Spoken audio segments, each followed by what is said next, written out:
bad. A minute late, that's not too bad. You are live. No, we're just waiting for the. Oh, it's still starting. Close. Oh, okay. Yeah. So you can see the same thing that I'm looking at, Yeah. right? Okay. You are now live.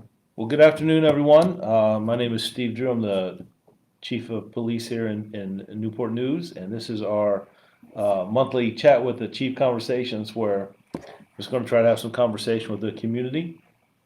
Just kind of touch base a little bit about where things are at in the department, what do we have going on currently, and what do we foresee coming up in the future here in Newport News, and then kind of policing in general.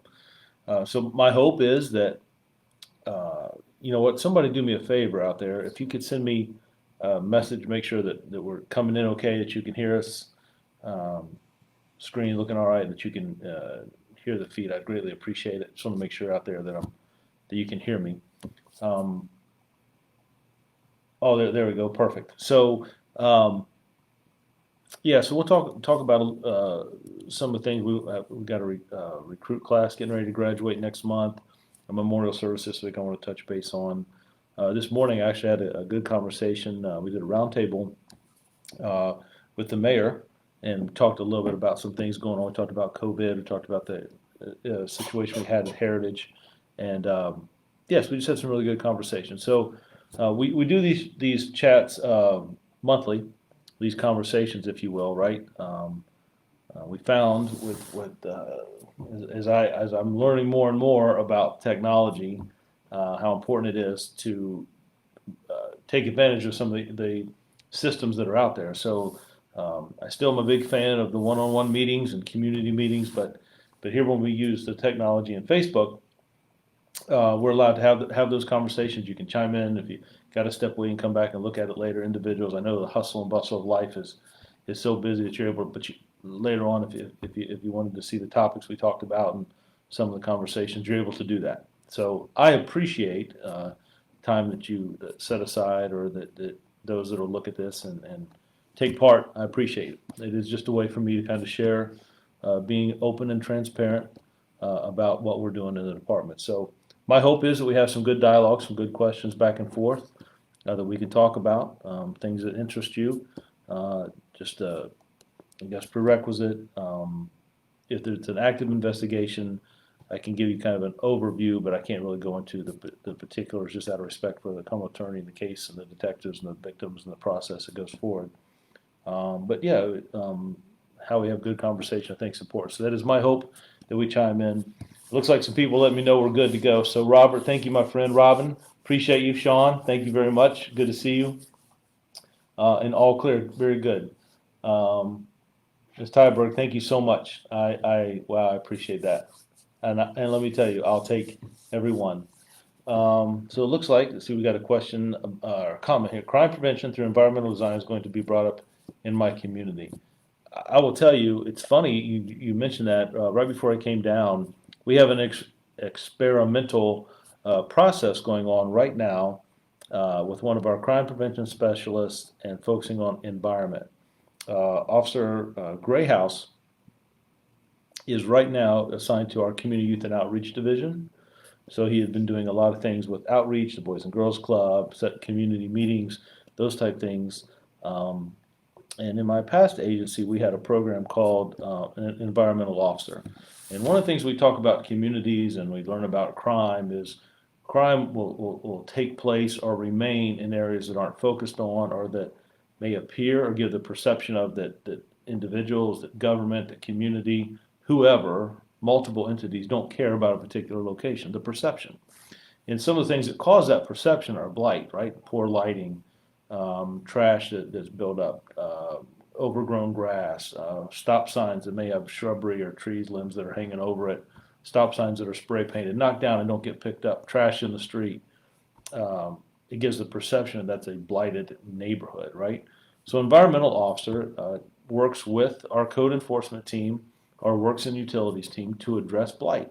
That here's some lights that maybe we need to either clean the lenses or put in brighter bulbs. That if this trash is bad and it becomes rodent infested and disease, we need to get that picked up sooner. We need to enforce individuals who own property. You know, if we have a car on the street with no tires and just sitting there, it gives the perception that nobody's looking at those type things. So environmental design is huge. It can businesses, neighborhoods, it plays a role. But we've been experimenting with that now for about 2 months, almost 2.5 months. And I'll be having a meeting this week to determine if that's something we're going to do going forward, if there's a benefit. Now, I support it. I think it plays a big benefit and is a crime-fighting strategy. The next thing you know, you have officers and community members out picking up a neighborhood, getting behind that. It becomes kind of an initiative. People take pride in their community. So I think it's very valid, but I need everyone's input on, is it something that's beneficial? We want to take a look at the last 2.5 months and how's it gone. So I'll be a participant at that roundtable, but we're going to make a decision if that's something that we're look at expanding on, or if we're going to go continue to do things the way we've done before. If they're working fine that way, then maybe we don't need it. So I'm open, but I'm looking forward to that meeting coming up this week. Robert asked, what's the open carry law for Newport News? So there are some locations where you can't have a firearm, right? Certainly schools and those type things. But as long as the firearm's not concealed and it's open carry, then you're fine. Where we get into some issues is when we start that gray line. So if I'm wearing a T-shirt and I have someone has a firearm on their side and it's visible, that's great. The minute you put a shirt over that you may not that you may leave unbuttoned, hey, if you're looking at me, you can see the gun from the front, but from the back you can, or the side you can, or if the shirt covers the gun. So those are things. So if you're going to wear a firearm, it has to. Unless you have a concealed carry permit, it must be visible. But then there are some locations that do not allow firearms, and I just mentioned that, like schools being for one. But yeah, so if you're stopped and asked, officers should be professional with you and ask about it. Just be open and honest. If you have a concealed carry permit, please let them know, and if not, please let them know that you may have a firearm. That just goes a long way, I think, to decrease and set the tone and to be able to have a good communication. Communication is so important in just about everything we do, from an investigation, from a traffic stop, to a response to a call. Communication just sets the whole tone. That's it. Thanks, Robert. That's a good question. Price. Hello, my friend. Hello from Suffolk. I appreciate that. Thank you. It's good to have you on board today. Thank you. Roderick, great day. It is, my friend. Thank you for chiming in and spending some time with me this afternoon. I appreciate that. Small details make a difference. Yeah, you're absolutely right. Those small things can, and if you address things at the beginning, I think you get on top of them so much quicker as opposed to a lot of things, right? If you leave it and it just builds and builds, and small things become middle and then larger scale issues and items, and then it's a real problem. So yeah, I am a big fan of environmental design. I think that's something that we can do, a beautification of a neighborhood. I think people take ownership in their neighborhood and their community, and I'm a big fan, and I think officers and youth and community can get behind that. Officer Jensen down in our South Precinct has really been going out just about weekly or every other week and picking up trash around the water, that shoreline area in the neighborhood there. And I tell you, I see some pictures, right? And I've seen them have 5 or 6 officers out there. I've seen our young adult police commissioners and youth out there. I've seen community members. So I think people, they gravitate to that, and they want their neighborhood to look nice and pick up things that could lead it down a different path. So I could not agree more. Those are great. We have shrubs way too big and possible hiding places. Captain Jill reminded me of it. Nope, yeah, absolutely. Right now, I will tell you, like I said, the environmental officer, that's exactly one of the things the environmental officer would address. Right now, we have one working with, like I said, our code enforcement and works and utilities in our South Precinct. If we were to go to that, my recommendation would be that we would have one environmental officer in each precinct. So one in the north, one in the central, and one in the south, to address issues with blight and issues in the community and neighborhood. And we have great men that work in our men and women that work in those areas. But to have an officer out there every day on calls that we go on, things we may not see, addressing illegal dumping, people dumping refrigerators or freezers on the side of the road, or illegal tires, and people's backyards or in alleys, dumping mattresses, just to address that stuff and get on top of it quickly, I think is very, very important. So, Ms. Tauber, that's a great point. Carrie, thank you so much. I'll be reaching out to you here shortly to help us with some interviews if you're available with the NAACP and your activism. You're a good voice in the community, and I look forward to seeing if you're available to help us with some promotional processes. We're going to talk a little bit about that as we go further on. Ms. Elam, how are you? I hope you're doing well. Thanks for being here today. Ms. Whalen, glad to see you on the chat. Hope you're doing well. Getting ready to set up for yes, police memorials tomorrow. Up at it's one of the things I have here to talk about, so I will hit it right now. Is Matt scroll back up for me? So just tomorrow at 10 o'clock at Calvary Chapel, and the address is in the 15,000 block of Warwick Boulevard. Pastor Tony Clark, Pastor Calvary Chapel Church at 15553, so 1553 Warwick Boulevard. The community is invited. Everyone is invited. We'll have both recruit classes there. We're going to have our police memorial. We were going to do it earlier in the year during Police Week, but because of the virus and individuals are still working our way through that, we decided to postpone it until October. Now, it is important, and those individuals that gave their lives serving this community in this department, serving our citizens that died in the line of duty, we will remember them tomorrow. Now we have their portraits hanging here at police headquarters. There's a monument down by City Hall that has their names engraved.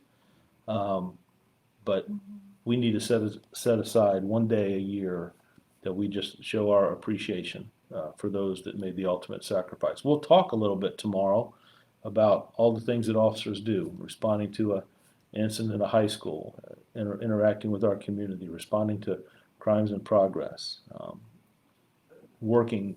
We're not allowed to work from home, right? Being on the street and responding in issues with COVID and the dangers there. We had a SWAT mission, a SWAT call out on Sunday morning. Those things, it put people in danger. And those that serve this community, that volunteer and stay with it, right? And those that gave their lives, they deserve that time. It is important. As a matter of fact, last weekend, myself and Chief Grinstead, our honor guard, Lieutenant Spencer, Captain Dunbar, and our members of our honor guard team were in our nation's capital up in Washington. Officer Katie Thine's name was added to the police memorial. And it's very humbling to be there. We got in town Saturday. Myself and Chief Grinstead spent some time at the memorial. There was a candlelight service Friday night, and then on Saturday. We got there Friday. Friday night we went to the memorial. Saturday afternoon there was a service on the Capitol lawn. President Biden spoke, and I will tell you, it was overwhelming. It was overwhelming. I got to meet a lot of interesting people, and you see a tour bus that goes sometimes through the city. I don't know, 50, 60 people on it. So they would bring survivors of family members, sons, daughters, husband, wives, brothers, sisters, that gave their life, that lost their life serving cities and communities and neighborhoods in our country. So as our honor guard lined up, and all the honor guards across the country converging on the Capitol, you would see a tour bus, right? It's about the size, and you'd see individuals get off, and then you would see another, and another, and another, and it just becomes overwhelming of the deaths that people sacrifice that people make in this profession, and it was very, very humbling. I got to meet some very interesting people, talk to other chiefs and other departments. It was very, very humbling in our nation's capital. So we will have our police memorial tomorrow. I will tell you, everyone's invited. I hope you come out. It's a great, great location. Calvary Chapel is such a partner. They do so much in the community. So anyway, I really hope you come out. Fantastic speaker tomorrow, and I got a little bit of surprise. So I'm going to hold that a little close to the vest. So if you come out, you're going to see something that you may not get to ever see again. It's pretty cool. So Anna, thank you, and thank you for your help in helping us put all that together. Kelly and her staff. It's going to be a good event. Uh, Robert, oh, community, yeah, there you go, Roderick. Thank you, my friend. Patty, how are you? Good to have you on board today. Thank you. Uh, Faith. Good afternoon, Chief Drew. The pink. Oh, so yeah, so the pink badge, right? We have two different things going on this month. One is Domestic Violence Month. We actually have a domestic violence walk. We've done one already in the Central Precinct. So tomorrow we will do one in the North Precinct, and then we'll do one in the South. Tomorrow up north, we will be walking in the Aqueduct apartment complex. We'll be out there around 3:30, just to pass out information and flyers. So this is Domestic Violence Month. I don't want to just do one event. When we talk about it, it's important. We have a domestic violence team here with advocates and a sergeant and detectives. But it's important. Domestic violence is a big concern for me. I look at the calls that we go on, and I look at also our crime, and a lot of it surrounds domestic violence. And this year, a lot of the homicides we've had in our city surround domestic violence, boyfriend, girlfriend, and those type things. It's sad. It's sad. We partner with a lot of different entities, but we have our own division now that focuses on that. And regrettably, I have not seen the numbers go down in occurrences. But what I have seen is a better treatment of our victims. How we do better as a department, how we focus on it as a department, and calling back and trying to work. Are we able to help every single person? No. But my goal is that we can at least help one, a few, those that need it, and we're able to work with and make a difference. That division led by Sergeant Dame just does an amazing job, and I cannot be more impressed and proud of him. So it is Domestic Violence Month. So going back to the pink badge, it's also Breast Cancer Awareness Month. So during the month of October, allow the officers to, if they like, to wear this pink badge. So so I did it last year and this year, and it does start some conversation. But thank you so much, Faith, for bringing it up. I appreciate it. It means a lot. Thank you. Robert, what's going on with the new street light near Jefferson and Mercury? Is all the Newport News going to those? What's the purpose of changing to those lights? So, Robert, I'm going to go on a limb and make sure we're talking about the same thing. If you're talking about the brighter lights, there is a move in some of the areas that we have challenges with to increase lighting. Lighting is shown through studies to be a deterrent to crime. So if that's the type of light you're talking about, and I believe, if I'm not mistaken, that they're moving throughout the city, replacing and going to a better bulb, a better, more energy efficient, that lasts longer, that is brighter. If that's what you're referring to, I know that there are pockets that we selected to do first, and that we're increasing lighting, and we've seen some drops in crime with that. I think that's important. When we go back to talk about blight and environmental design, lighting is certainly an issue. But I'm not sure that's what you're talking about there. So that's not it, I'm not. Maybe you can give me some more, but I'm not exactly sure what you mean by the light. But if it's a brighter light, then yes, that's what we're moving towards. Shelby, I just want you to know how thankful I am that we have resource officers in our school. My son had an incident last week, and your team got me in touch with someone in less than 30 minutes. Shelby, I appreciate that. I know there's a lot of debate back and forth and conversations about should the police department have school resource officers in our schools. Here, it is my goal to have one in each high school and middle school. Now, we are a little short-staffed in some areas. It's really, Shelby, that's a great point. Last week, I was honored to be asked to attend a roundtable discussion in Caroline County, Virginia, a little bit north of Richmond, for the state NAACP. And I had a lot of friends there. Representatives from the state NAACP were there, led the discussion. Colonel Settle from the state police, my friend Chief Wright, mentor to me over from Chesapeake, people from Fairfax and Arlington, Petersburg were there. And we talked about different issues, and it was a really good conversation. They really did a great job facilitating that. It wasn't adversarial. It was, hey, we're here just to discuss. And one of the issues was school resource officers, and we started out with a lot of concerns about school to prison pipeline and arrests that are being made in school that maybe should be handled by school administration. And I think, I could be characterizing wrong, but I think we kind of came to, if we're going to have the officers in the school, we talked about the benefit and building relationships, also protection. Of course, we had the shooting inside one of our high schools here just last month. But we kind of got to a median about if we're going to be in the schools to make sure that there's clear directives, right?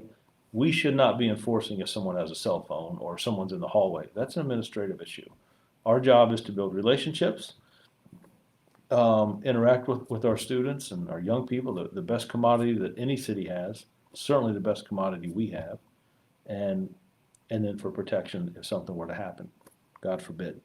But it was just a really good conversation. So Shelby, it's a great point, and it just prompted me to think about that meeting. I was just really, really impressed at how well it went, and everybody's idea was accepted and talked about, and it was just a really good meeting. I was honored, humbled that they called and asked me to attend that. Ms. Washington, what about the section up on 4th and 41st Street? The area needs help. No one is taking care of that area.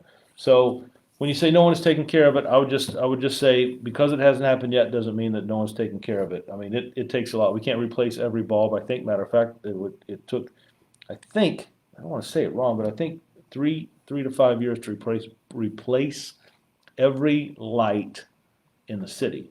So they were like, where do we, as we came together and collaborated, where should we start? We selected some areas that we wanted to focus on to see if it made a difference. But I'll write that address down, 40th and 41st Street, and see if there's anything in the works headed that way. But I promise you, we're looking at it. We had like a year and a half ago, there was a lot of talks about it. I remember being at city council and they were talking about it. Individuals have come up in just the last 2 or 3 months and talked about blight in some of the neighborhoods. So I promise you, Ms. Washington, we'll take a look at it. And like I said, I'll write it down and see if I can get back to you on if there's any plans for that anytime soon. Okay, right. I think you responded to someone. Look, I'm trying to catch up on how things are going on the posts and all that. What is happening on Oyster Point Road? There appears to be an arrest happening. Ricky, I can't tell you. I would tell you there's 180,000 citizens in Newport News. If it is something pressing, I would usually get an all-page about it. So, but there's 180,000 citizens here. There's 3 precincts. There's probably, close to 100 officers right now working. So, yeah, I don't know. I don't know if it's if you can give me a little bit more. I don't know if it's a traffic stop or some type of call, but yeah, I don't know. I know that if it was a critical situation, I'd probably get a call about it already. So, but I'm sorry, I just don't know. Roderick, can someone text here info of someone when memorial takes place tomorrow? Wife's uncle died in line of duty. Wow. Yeah, Rod, I was just talking to a couple of me. I want to make sure that it's on our Facebook page, but it's down too far. I want it up. So, Sarah, can we send him? Yeah, I can message him. Yeah, but I will tell you, Roderick, if you're there, please, if you're there, flag me down, man. I'd love to see you. But it is tomorrow at 10 o'clock up at Calvary Chapel, going from memory, 15553, right? 15553, Calvary Chapel. It's a large church sanctuary, going up past Denby on Roanoke on the left, on Warwick on the left-hand side. It's going to be a really, really good event, and I'd love to see you there. But yeah, if you're there, Roderick, pull me aside, man. Let's talk and catch up a little bit, okay? Love to see you. Let's see what we got. There you go. Sylvia, can anyone go to the police honor memorial? Yes, Sylvia, I'm telling you, I want as many people to show up and pay respect to those that have given their life. Yes, there is no RSVP. Please, you, family, friends, neighbors, please come. It is a huge location. There's plenty of room, and yeah, I would love to have you there. It would mean a lot to me. So please show. I'm telling you, it goes a long way. And we're going to have 2 recruit classes. One that's going to graduate in November, and one that just started back in September that are going to be there. it's just about paying respect to those that have served this community. So, Sylvia, if you're there, I'd love to see you and greatly appreciate it. Thank you.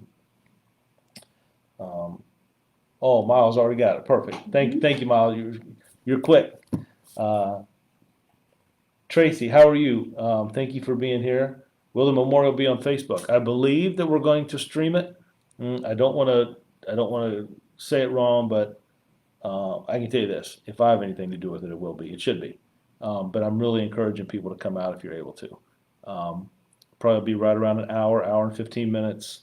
And it's just, and I'm telling you, I've got some surprises tomorrow. I think it's going to be very special. Cassie, hello, Chief Drew. I'm always so excited to see you here. Thank you for your transparency and commitment to our city. Cassie, thank you so much. That means a lot. I just believe the more conversation we have, I want people when they see me, if they say Chief or Steve or whatever, I want to be able to have conversations. I go to a Food Lion and get groceries, right? And then people will call out to me and some will tell me, hey, there's a sale on Diet Mountain Dew, Chief, and our Chief, hey, we appreciate you and thank you for what the officers do. That means a lot. I'm telling you, that means a lot. I will always take time, youth, individuals that want to talk. That means a lot, and I think it builds good relationship, and I hope that other officers see that. And I see it a lot. I was at a matter of fact, I was with the mayor this morning. We had a roundtable, and one of the panelists, Rashad Wright, was a friend of mine with the schools. Does just a great job, but I guess he had seen some officers at the McDonald's there by Todd Stadium, and he said, man, they were just really professional, and that goes a long way. That goes a long way. So thank you. I really appreciate that. Sylvia, how are you? I hope things are going well for you in the next adventure. I hope you get back this way soon. I'd love to see you again, but I wish you and your family the very, very best, and I hope all is well. It's good to have you on board today. Sylvia is one of our young adult police commissioners, so I'm going to take a second and just say this. A young adult police commissioner program is a freshman, sophomore, junior, and senior from every high school. So the 6 high schools, 6 times 4 is 24. 24 young people that we work with every Wednesday or every Thursday each year, and we do things with. We have just conversations about diversity and how what they expect from their police department, what we expect from youth from today, and what they see from what they expect from their city government. I asked them to go to city councils with me. I've had them address the mayor and city council before. They go on community walks, do community cleanups. Matter of fact, this month I'm going to do a roundtable with them and talk about domestic violence. So often we look at domestic violence in the household, and we forget how it might affect young people, how it will affect children, youth, if they're living in that type of environment, and then they go to school, and are they able to focus? Are they worried about their brothers, their sisters, or them, their parents? It's a lot. So I just want to have a discussion with the police commissioners on how they feel, and but they've gone to press conferences with me. We usually have one of them speak at every function we have. So we have one speaking tomorrow at our police memorial. We have promotion ceremony, award ceremony. That's important, I think, and it's for me really to send a message to the youth of this city that I love them, I care about them, they matter.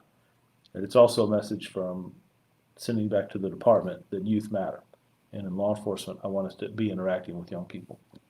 So Sylvia, thanks again. I'm really glad you're here. We're getting ready to start the new group, and I think one of the first things we have is that round table. And I think Lieutenant Morgan's setting up a movie night. I don't know what we're going to see. From what I've seen in the past, it's usually one of the Marvel movies. So there's a new one out. I think that is Eternals, Essentials, maybe. I don't know, but I think that's it. Yes, it is. I'm a victim of doing. Wow. So first, let me say, Isabella. First, let me say I'm sorry. We are trying. It is a commitment for me, for this department in my profession, to try to do better at how we respond and finding new ways and better ways to help people.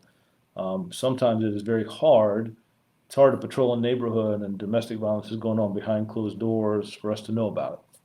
So one of the things that we do on the proactive side is we have a lot of communications and open forums and discussions about enough is enough. If you see something, say something. If you report it to someone, to the police, or if you don't feel comfortable talking to us, maybe a faith leader, a pastor, a school teacher. But we forget sometimes how it affects other people, right? Family, community, our youth. So I would tell you, it was important enough for me to create its own division here, and I want to do better on how we treat victims and the best we can to curb it.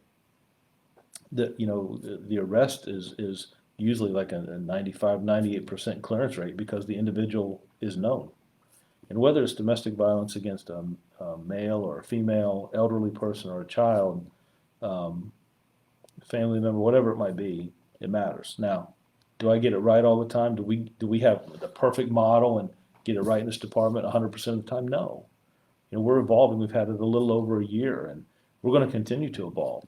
We got to go up and talk to 100+ soldiers at Fort Eustis about the dangers and awareness of domestic violence. They welcomed us, and just to have those conversations, and but yeah, we're evolving. Sometimes I think different entities, oh, you should get it right and be perfect. No, we're trying. We're trying, and I'll tell you, we don't get it right all the time. But I'll tell you this: we're not standing on the sidelines talking about and criticizing. We're trying to do better, and I think that's how we move forward. We're trying to do better, and it is an important enough issue for me to put resources there and to do the best we can at it. Anna, I know you know what the surprise is, Anna. You helped me put it together, but don't let it out. You gotta, right?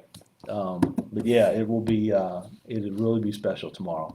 We have some very special guests that will be helping us tomorrow. Carrie, thank you. I appreciate that. Happy First Responders Appreciation Day, Roderick. Thank you, my friend. David, hey Chief, I appreciate all you and the MPD do. Could you share with the group anything you are seeing experience with neighborhood watch groups in Newport News, the good, the things that could be improved on, etc. David, I appreciate that. So I was up in D.C. over the weekend. They had a neighborhood watch forum. It was by Zoom. Our city manager was there. Mayor Price was there. Morgan Tegens, our captain over our community youth and outreach, does a phenomenal job. Lieutenant Morgan. We had some youth involved. Just keeping energy right about neighborhood watches. So important. Groups together, looking out for their neighborhoods, looking out for each other's homes. Well, this is about the fourth year in a row.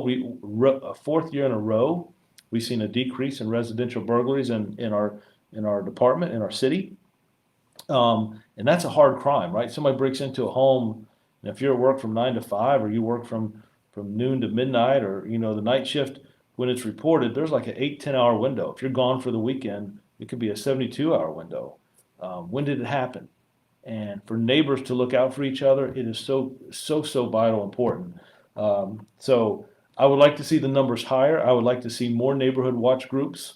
If you're interested in starting one, we have individuals who can help put that together, sworn and civilian both.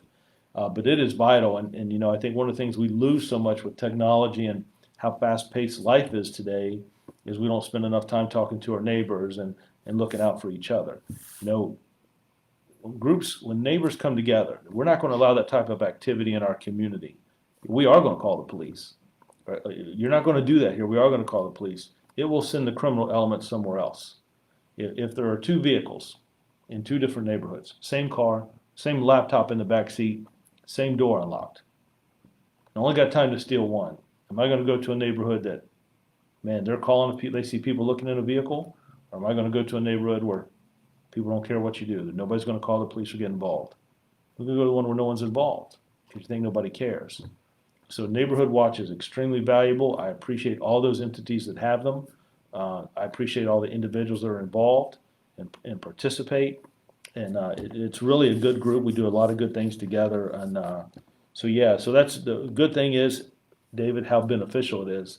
What I'd like to see better is more people involved, getting to know each other. That's huge. Tommy, the old street lights that's right. Yeah, I was trying to think what the new, Tommy, you saved me. LED lighting, they last longer, much brighter. much more environmental friendly. So the city's just doing a great job with it. And I'll tell you, man, that's a real commitment, right? I've seen some cities that, hey, we have an issue here, we're going to increase lighting here. To do it for the whole city, that is a testament to the city manager and city council, works and utilities, all the stuff they're doing. They're just great people, and man, it's great. Uh, David, David, where's the Mountain Dew? David, let me ask you, do you really think I would come down here and talk with my friends in the community, address hard issues and questions without having a Diet Mountain Dew with me? Although I was in Washington, when I got back on Sunday, I went to my favorite food line and stocked up, so I'm good to go. Thank you, my friend. Courtney, hey Chief, thank you for all of your team. Wow, Courtney, thank you so much. That means a lot to me. You guys get me choked up, but thank you. Patty, absolutely, they should be resource. Patty, I appreciate that. Yeah, I will tell you one thing I brought up in the meeting. They should have clear roles of what the school expects and what we expect in the department. But I think when we're going to have that topic, we have to have youth involved. I don't want to be at a point where it's a bunch of adults in a room or a building or a meeting talking about officers in schools. I would just ask any entity, when you address that topic, to ask the youth, ask the kids in the school, how do they feel? That's their environment. That's where they're learning, right? How do they feel? Do they want officers there? Would they rather not officers be there and be receptive? But I think their voice matters, and they certainly need a seat at the table and their opinions to be brought into the conversation. Is it Robin? Hey Chief, happy Tuesday. Catching you at my lunch, taking a walk while watching you. Hope all is well. Stay safe. Thank you for all you appreciate the wait. All the way from New Hampshire. Well, Robin, do this for me. Number one, what's the weather like in New Hampshire? It's starting to change a little bit here, but I was watching the Boston Red Sox game last night, and I saw some people with some winter coats on. So what's the weather up in New Hampshire? But thank you so much for joining in, and I hope you have a good lunch. But I appreciate you checking on us down here in Newport News. It means a lot. Thank you, Patty. With the severity of incident heritage, why not charge him as an adult? So Patty, I will tell you, we're going to work with our Commonwealth attorney on that. There's a lot of factors that come into play. I don't want to go too in depth into that.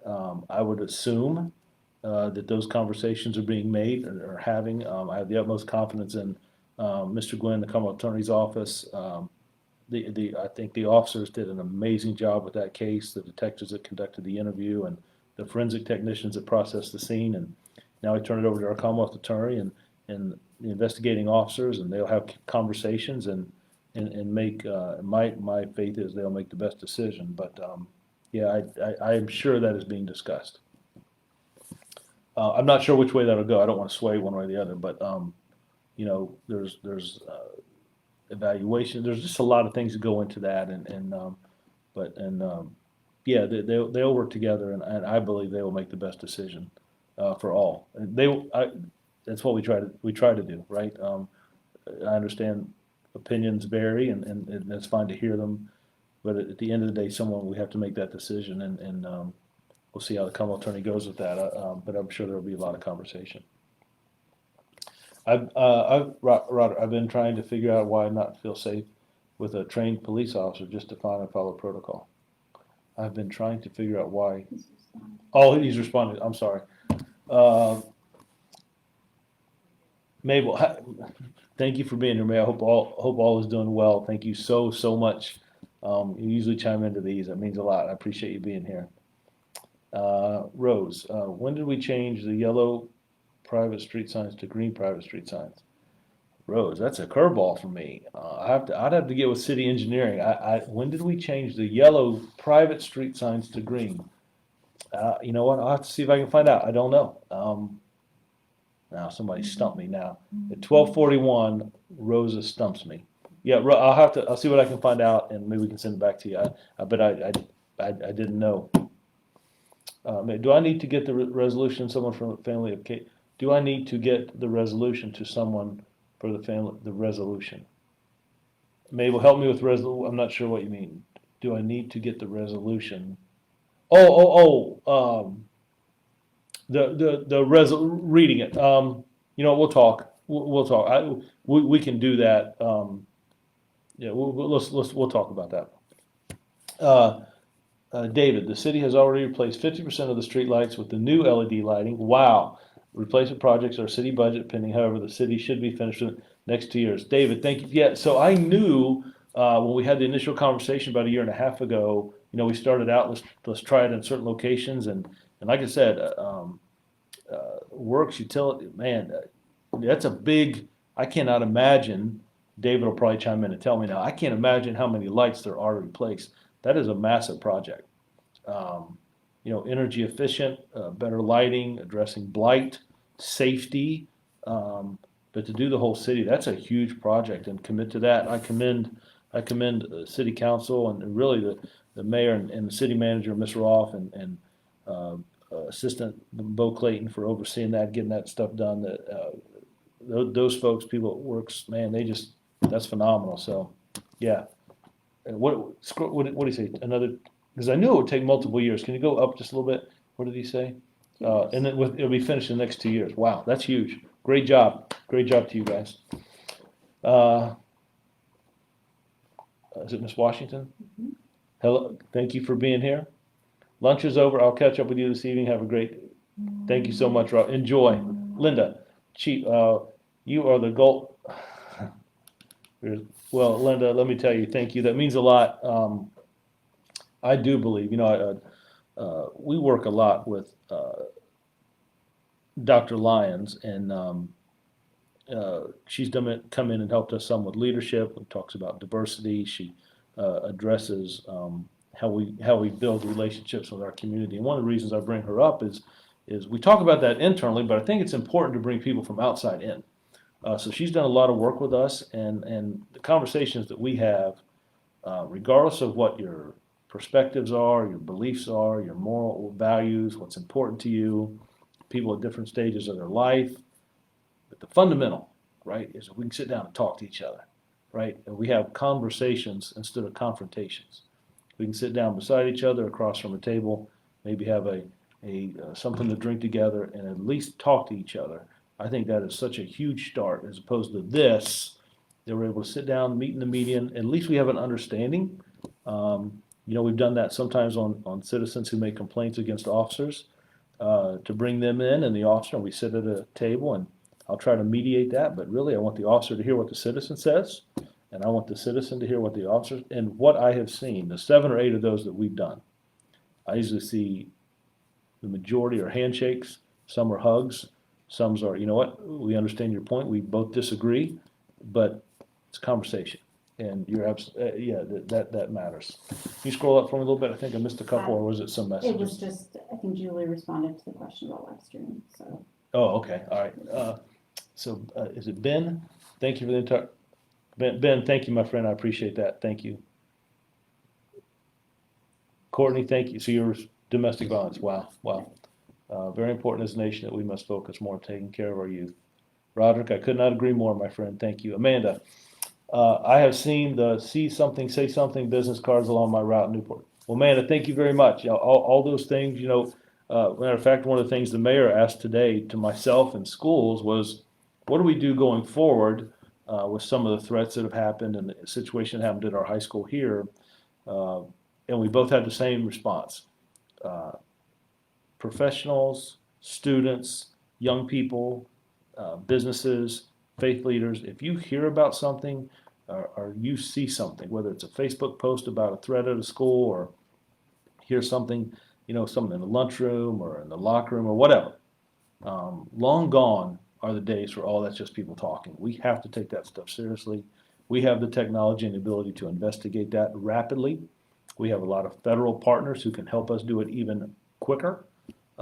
So we have the ability to track those things down, where the message came from. We were inundated the day after with several items or incidents that might happen at that same school the next day.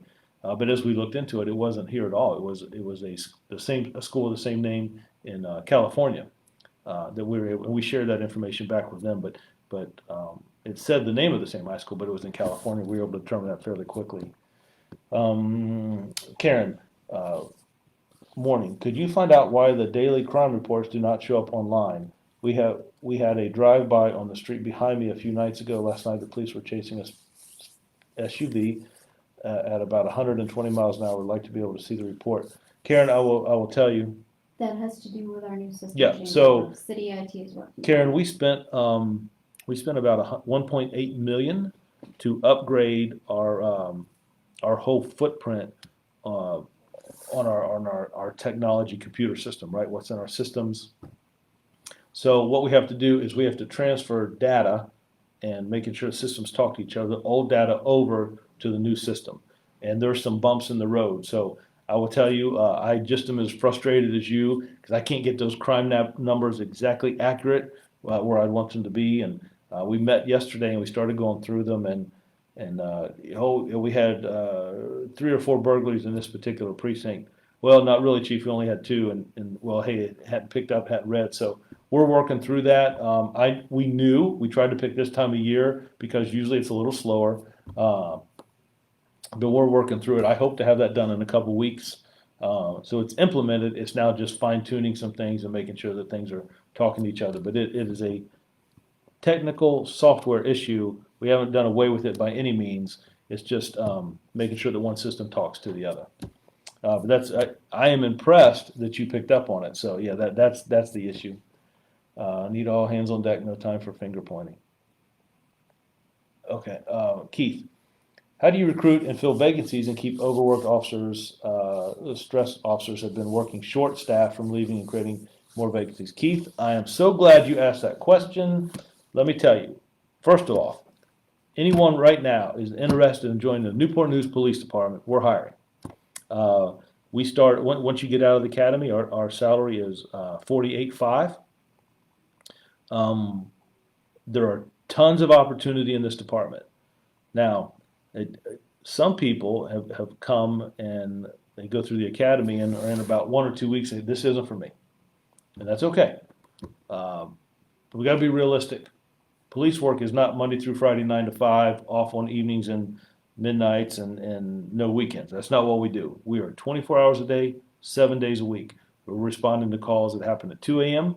We're responding to calls that happen at 2 p.m., right? So I want to make sure that if you're interested in this line of work, that you step in knowing it is 24 hours a day, 7 days a week. We're here every day, right? Somebody dials 911, we're there. So what are we doing? Right now we have a class that will graduate in November of 17. We had another class with 14 or 15 that started in September, and we're looking for a class in the end of December or very first week of January. And my hope is to get about 30 in that class. So we are actively recruiting. So let me just stop here for a minute. This department, this city has tremendous benefits. There's all kinds of things to do. Everyone starts in patrol.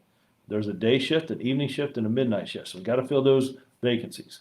But you're able to move in about 2 years.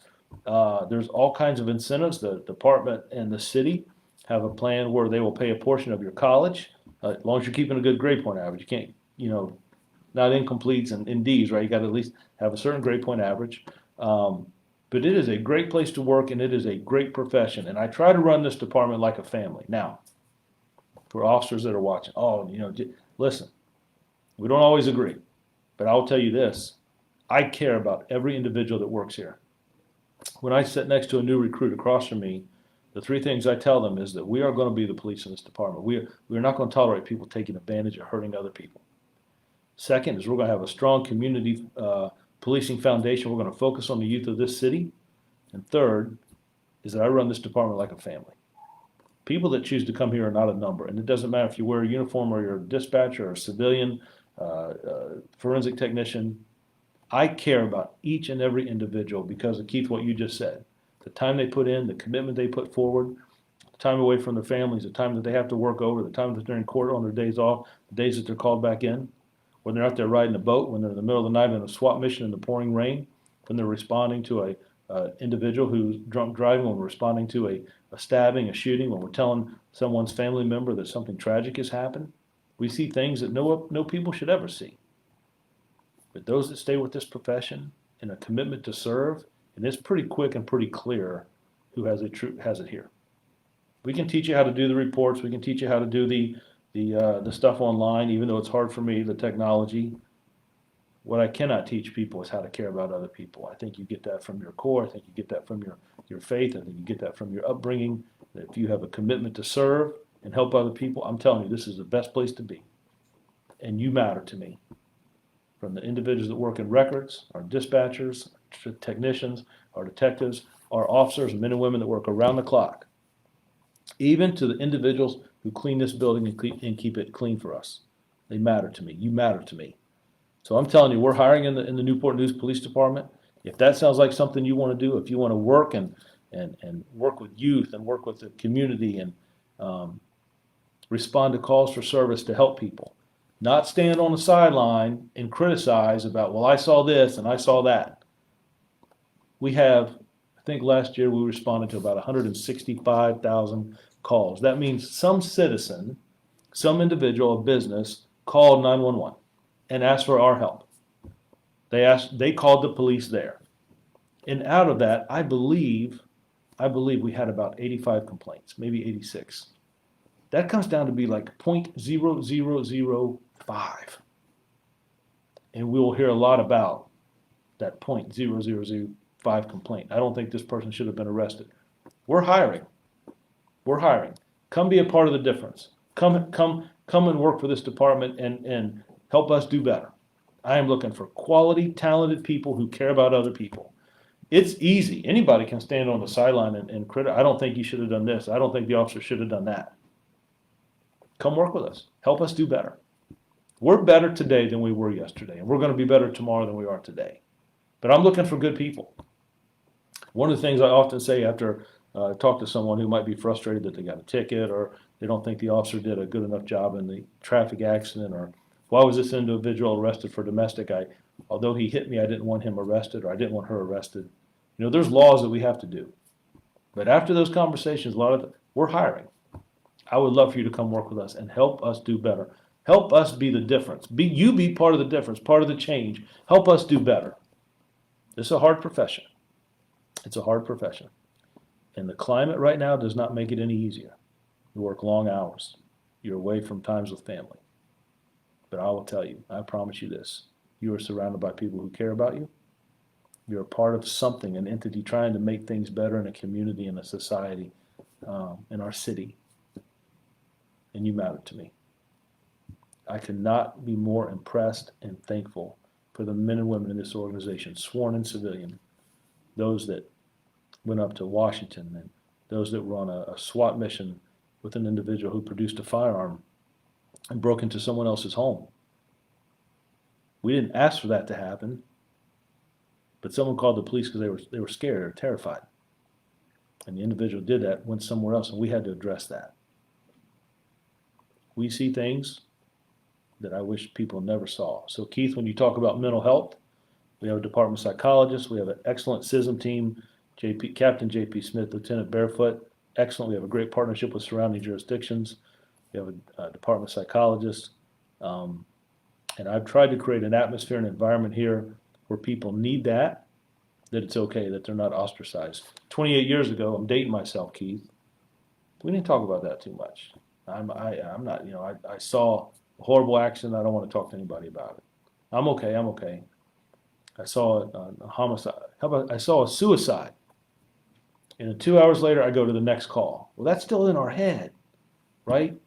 So it's okay to talk about it. And I want our first line supervisors, our sergeants, lieutenants, to have a good working relationship with the people we supervise, that we see those things.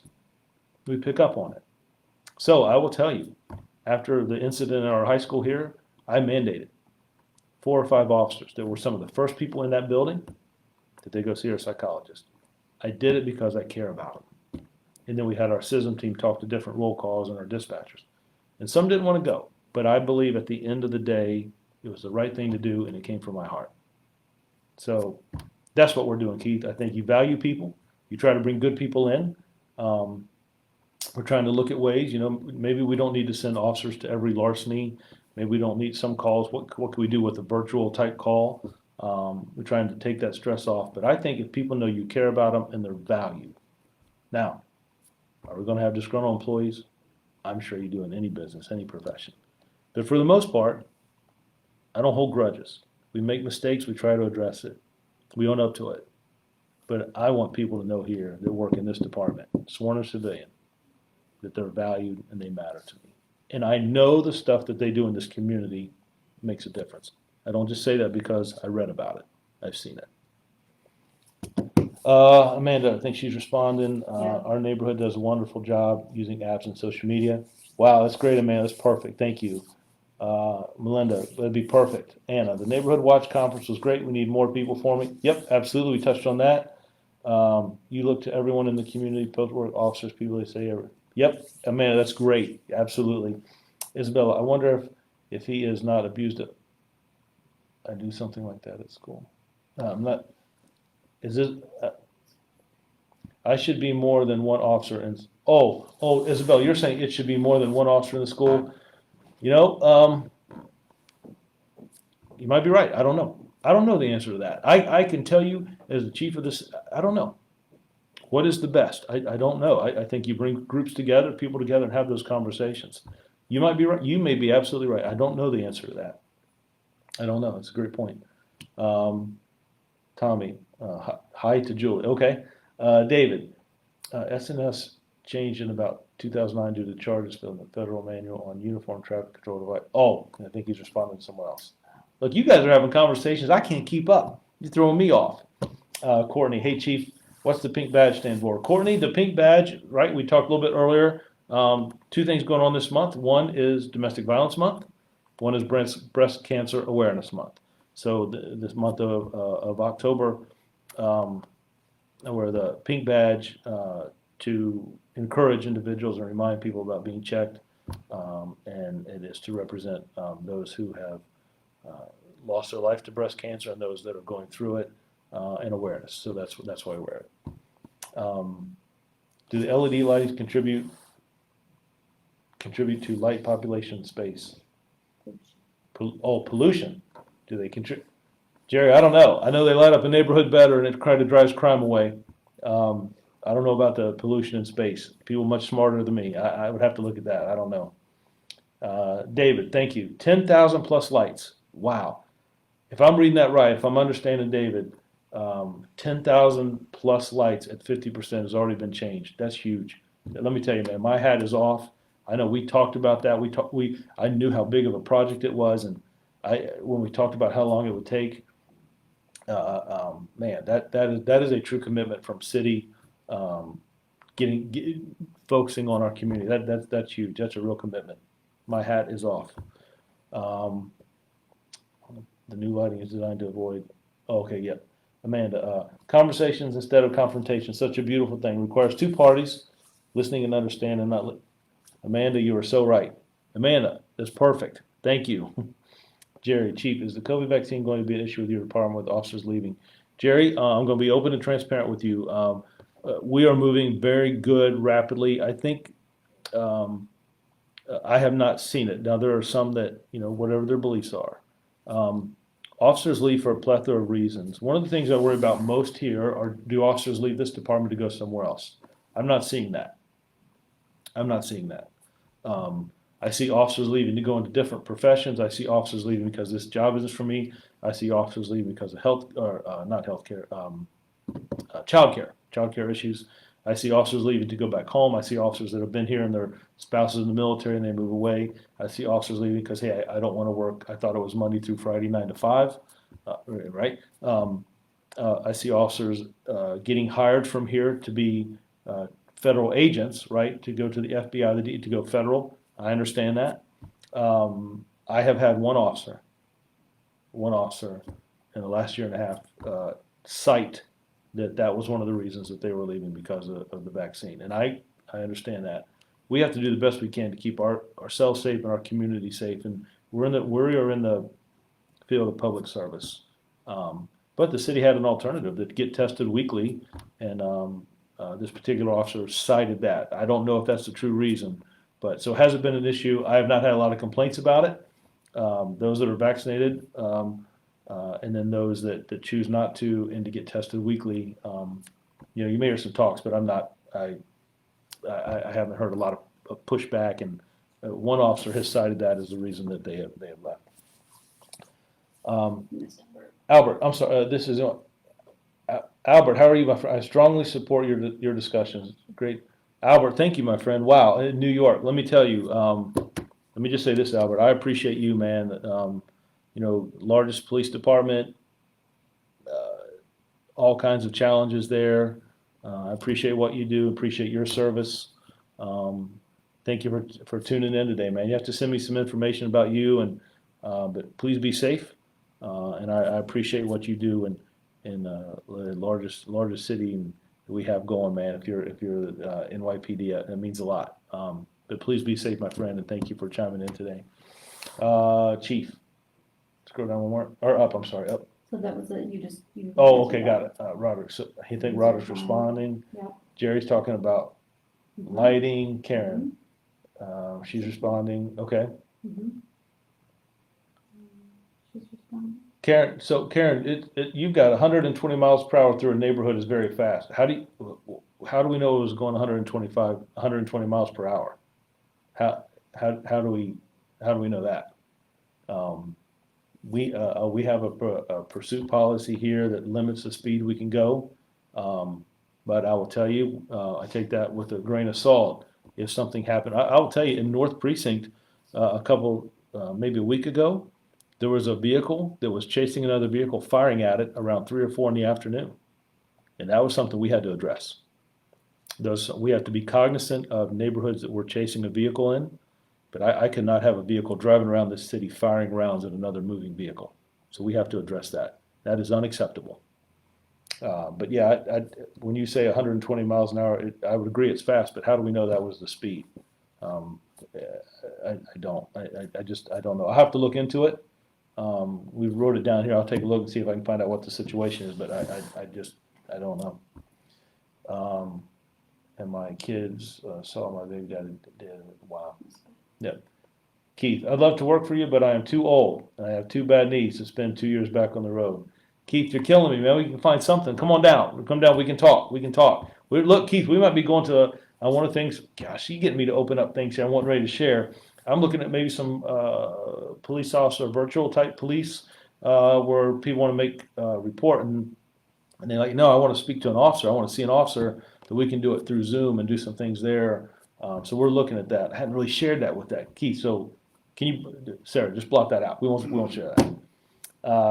Courtney, I'm praying for you and your. Oh, okay, that's a response. David, lights are dark skies friendly, but no uplighting and no light pollution. David, man, I'm telling you. David, you come sit with me next month, man, when we do this. I'll be doing this again tonight, David. I'll be calling you. That's perfect. Thank you, man. I appreciate that. Thank you, my friend. Jerry, thank you and your officers for your service. Jerry, thank you. That means a lot. I appreciate that. Man, have you ever considered a program where you implement retired officers to mentor officer support and guidance to new recruits and currently employed officers with the stress of the job? Amanda, I'm open to it. It becomes of how will they do it and are they committed to do it? J.P. Smith and I have talked, Captain Smith and I have talked a lot about mentorship and having the right officers do that. I think that's important. I don't just want it to be anybody. But I think it's important that we all give back. It's important to me to mentor the assistant chiefs that I have, and the assistant chiefs to mentor the captains, and the captains for the lieutenants, and it should filter down that way. So I am a big proponent of mentorship, but commitment and accountability also play a role. I don't want to just do it to check a box. Are we doing it? So I'm not opposed to it, but I just really need to see how that worked and how many would be interested in really doing it. Did I catch up? Am I good? Yep. So I've hit everything. We talked about our memorial service. I hope to see everybody there tomorrow. And look, I will stop. You all show up, pull me aside. Let's have some conversation. I'd love to see you there. It's going to be a great service. And I'm telling you, when you find out about the surprise, Anna, don't give it away. When you find out about the surprises, you're going to be like, wow, I wish I'd have been there to see it. This is going to be really cool. Domestic Violence Month, Breast Cancer Month. We have that domestic violence walk tomorrow in Aqueduct. I'm looking forward to being up there.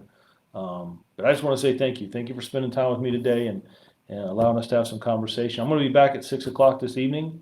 I hope I hit every response. Sometimes we find that that I missed some or that things happen. So yeah, I don't know. Yeah, I just don't know. Karen, Chief, that's going by having raced over 40 year. Karen, I appreciate it, but I can't do it I don't know. I can't do it by I saw a vehicle and thought it was going 100. So I appreciate that you're a race car driver. Get the drags, but yeah, Karen, I get it. I can't go by that. All I can do is look into it.